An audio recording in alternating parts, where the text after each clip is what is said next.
안녕하세요. 반려동물의 정보를 보다 쉽고 간단하게 알려드리는 우리 동네 수의사 신현준입니다. 자, 오늘은 결석에 대해서 한번 알아보려고 합니다.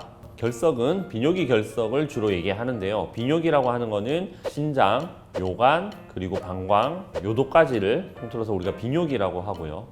거기에 결석이 있는 경우를 다뤄볼까 합니다. 여기서 이제 포커스는 우리가 결석을 최대한 안 생기게 하는 보호자님 차원에서 할 수 있는 관리에는 어떤 것이 있는지를 오늘 알려드리려고 합니다. 우리가 농담 삼아 결석 수술을 안 한 아이는 있어도 한 번만 한 아이는 없다라고 할 정도로 결석이라고 하는 거는 재발을 잘 해서 우리 아이들이 고생을 하는 경우가 사실 많은데요. 그래서 진료 중에 이제 보호자님들도 결석이 재발이 잘 한다는 사실을 알고 수술하고 나서 깨어난 게 아니라 또 결석이 생길까봐 노심초사하는 경우가 훨씬 많습니다. 그리고 다른 병원에서도 수술을 이미 하고 두 번째 수술하러 내원하는 경우도 사실 많이 접하게 되고요. 그래서 결석을 최대한 안 생기게 하는 것이 보호자님한테 최대 숙제일 것 같은데요. 이 결석을 안 생기게 하는 방법에는 어떤 것이 있는지 제가 정리를 좀 해드리겠습니다. 일단 결석이 생성이 되지 않으려면 결석이 안 생기는 그러한 환경을 최대한 만들어 주셔야 됩니다. 자, 그러면 본격적으로 설명드리기에 앞서 우리가 결석에 대해서 조금만 알아보도록 하겠습니다.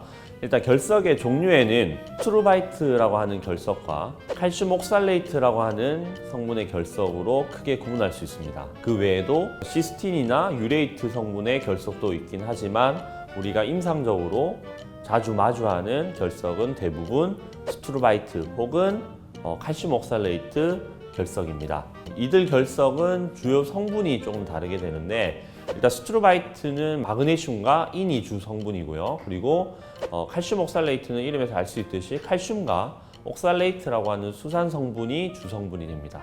수컷에서는 칼슘 옥살레이트의 발생 비율이 높고 그리고 암컷에서는 스트루바이트의 발생 비율이 높다고 좀 알려져 있고요. 그리고 고양이에서는 어릴 때는 스트루바이트가 많고 나이가 많은 노령묘에서는 칼슘 옥살레이트가 좀 더 많이 발생을 한다고 알려져 있습니다. 그리고 요크셔 테리어나 시추, 그런 푸들과 같은 소형견에서 많이 발생한다고 알려졌는데요. 근데 병원에서 이런 특성대로 결석이 생기는 건 아닌 것 같고 실제로 많은 아이들이 결석이라고 하는 상황 때문에 내원을 하는 것 같습니다.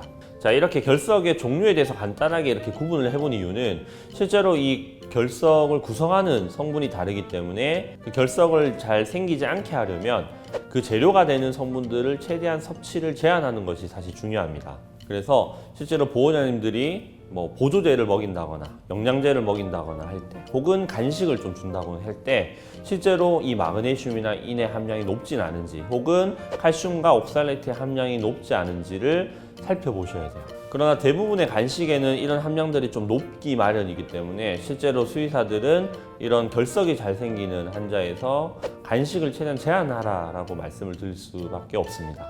특히 고기 형태의 간식은 단백질과 인의 함량이 높기 때문에 특별히 더 조심을 하셔야 되고요. 그리고 보호자님이 이런 시중의 간식 말고도 과일이나 채소도 급여하는 경우가 많은데 과일이나 채소에도 이런 결석을 잘 만들 수 있는 성분을 함유한 것들이 있습니다. 대표적으로 호박이나 오이, 양상추, 브로콜리 등과 같은 이러한 채소들은 앞서 말씀드린 옥살레이트라는 수산이 많이 함유가 되어 있어서 실제로 칼슘 옥살레이트의 발생 비율을 높일 수가 있습니다. 그리고 과일 중에는 블루베리나 크랜베리 그리고 딸기 같은 것들이 수산의 함량이 높기 때문에 피하셔야 되고요. 결석이 잘 생긴 아이들은 이러한 채소나 과일 종류들도 최대한 피하셔야 됩니다. 그러나 바나나 그리고 당근 그리고 양배추와 같은 것들은 그래도 수산 함량이 좀 적기 때문에 그래도 좀 먹여볼 수 있는 채소나 과일에 해당하겠습니다. 그리고 채소 같은 경우는 만약 그래도 주시겠다라고 했을 때는 삶아서 이렇게 주시게 되면은 수산이란 건 이제 물의 용해가 되기 때문에 수산의 흡수를 조금 완화시킬 수 있습니다. 그래서 결석을 최대한 생기게 하지 않으려면 결석의 재료가 되는 마그네슘, 인, 칼슘, 그리고 수산 이 네 가지가 함유되어 있는 음식은 최대한 피해라 라는 것이 가장 중요하다고 볼 수 있습니다. 그리고 보호자님이 조금 간과할 수 있는 것 중에 하나는 비타민 C가 함유되어 있는 음식들도 결석의 생성을 도울 수가 있는데요. 비타민 C의 경우에는 항산화 작용을 잘 나타내서 이로운 작용도 있지만 칼슘의 흡수를 돕기도 하며 비타민 C가 대사되고 나면 수산으로 전환이 되기 때문에 실제로 이제 칼슘 옥살레이트 결석이 잘 생기는 아이에서는 비타민 C의 제한도 필요합니다. 자, 그리고 결석의 생성을 저하시킬 수 있는 또 하나의 요인은 소변의 산성도입니다. 소변의 정상적인 pH는 7인데요. 7보다 높아질 경우에를 우리가 알칼리성이라고 하고 7보다 낮은 경우는 산성이라고 합니다. 근데 대표적으로 스트로바이트 결석은 오줌이 알칼리성일 때 훨씬 잘 만들어진다고 알려져 있고요. 그래서 시중에 있는 스트로바이트 전용의 결석 사료들은 이 소변의 pH를 낮추는 효과가 있습니다.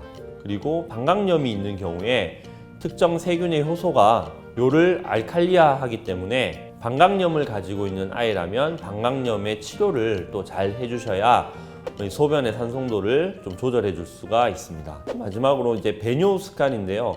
실제로 산책할 때, 즉 야외에서만 배뇨하는 습관을 들인 아이들은 실제로 집 안에서는 배뇨 활동을 잘 하지 않습니다. 다르게 하면 좀 참기 마련인데요. 이런 경우에는 오줌의 농도가 좀 짙어질 수 있고요. 일단 요 비중이 높아짐으로 인해서 결석이 훨씬 더 잘 생길 수가 있습니다. 배변의 빈도는 많지는 않으니까 산책을 통해서 해결하더라도 배뇨 같은 경우에는 빈도가 좀 더 있기 때문에 실제로 집에서도 배뇨 정도는 볼 수 있도록 훈련하는 것이 중요하고, 아니라면 정말 자주 배뇨를 자주 할 수 있도록 산책을 좀 자주 나가 주셔야 됩니다. 그래서 평균적으로 하루에 한 5번 이상은 배뇨를 하기 때문에 그 정도 빈도에 맞춰서 산책을 할 것이 아니라면 배뇨 정도는 집에서 할 수 있는 그런 환경을 만들어 주시는 게 좋습니다.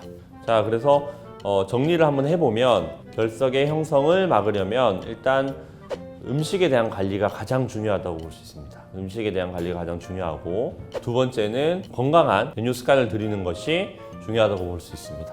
따라서 결석이 잘 생기는 아이의 보호자분이시라면 먹고 있는 어떤 음식들을 잘 검토 한번 해보시고 건강한 배뇨 습관을 가질 수 있도록 도와주시길 바랍니다.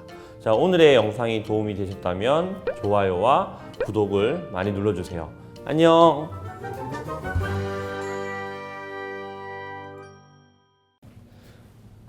안녕하십니까? 뭐였지? 안녕하세요. 한라성분 건강. 요새 누가 제일 잘하냐? 유튜브. 네? 누가 제일 잘해? 요즘 그 저쪽에 김동훈 원장 약간 이제 유망주고. 이방주야? 네, 유망주고. 그리고 지금 그 시즌은 김동현. 이동현. 이동현. 나름 이제 처음 하니까 대본 엄청 열심히 써. 봤어. 옛날 생각나네.